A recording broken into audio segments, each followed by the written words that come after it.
I appreciate you meeting with me today. Can you tell me what brings you in? Well, I'm here because I've been told that I have a problem. Okay, can you tell me a little more about that problem? Well, supposedly, they say that I have a problem with alcohol. What makes them say that? Well, I went to school the other day to pick up my kids like I always do, and the secretary there said that she smelled alcohol on my breath. Do you not agree with her? Or do you think she was wrong in saying that? No, I mean, she was probably right in saying that. I don't think I was drunk, but she probably smelled alcohol on my breath. So. Okay, so what happened next?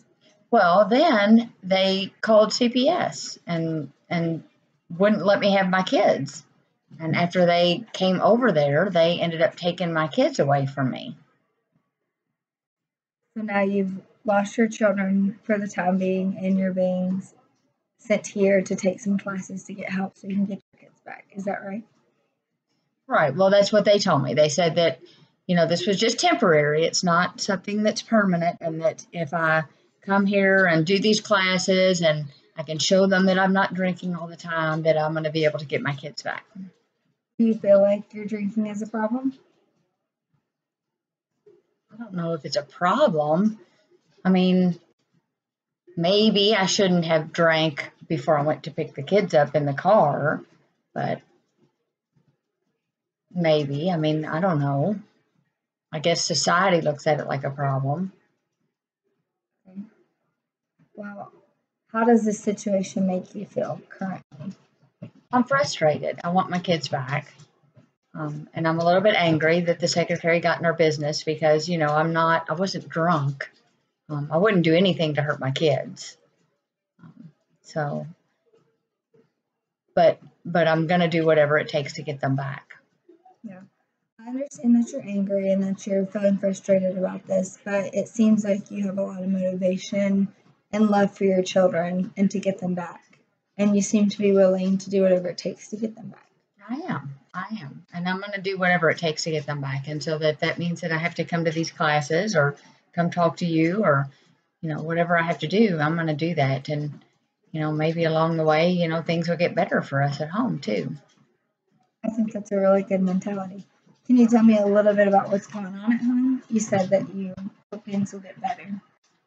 I think, sometimes the kids just drive me crazy at home. And when they drive me crazy, maybe sometimes I turn to alcohol to kind of help me to deal with that. And I don't know, maybe if I had some other way to help me deal with the stress and anxiety at home, I wouldn't have to turn to alcohol. Yeah, we can definitely look into things that'll help with stress and anxiety. That'll help you in other ways than going straight to alcohol. That would be good. I think that might be a good step to help me, work on getting my kids back and then making a better home for them too. Yeah. Can you tell me a little bit more about how often you're drinking and a little bit when does this happen? Well, it started just like every now and then, and I don't know when it changed, but it seems like now maybe it's every day, and it used to be little, big things before I would drink, and now it's just every little thing makes me drink. So I don't guess I'm handling things as well as I used to. So tell me if I'm wrong, but you mentioned that now it's become a daily habit and it's little things now that cause it. Can you tell me what are some examples of the little things? I know you said the stress of the children driving you crazy.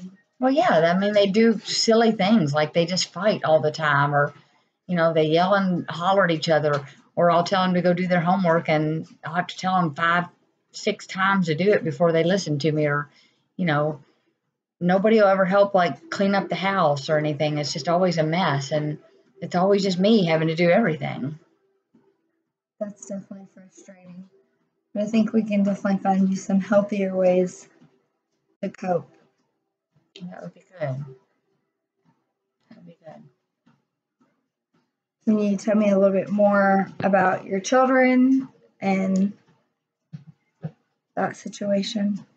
Well, I'm a single parent, so You know, my kids are 6 and 7.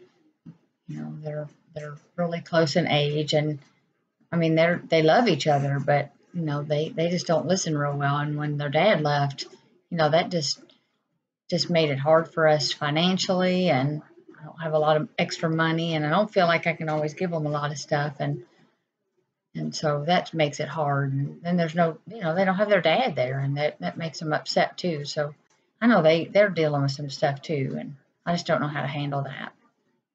Sounds like there's a lot of stress on you and your family at this point. There is. Do you think the problems began once their father left, or was it before that? No, it was after that. Okay. I mean, we would drink sometimes when he was there, but it was more just social if we were going out to dinner or something.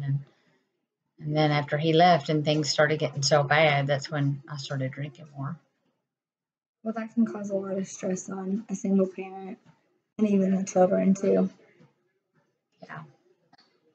We'll definitely look at some ways to help both you and your children. That would be good. I've enjoyed talking to you today, and I hope that we can continue to explore this and explore ways to help you guys.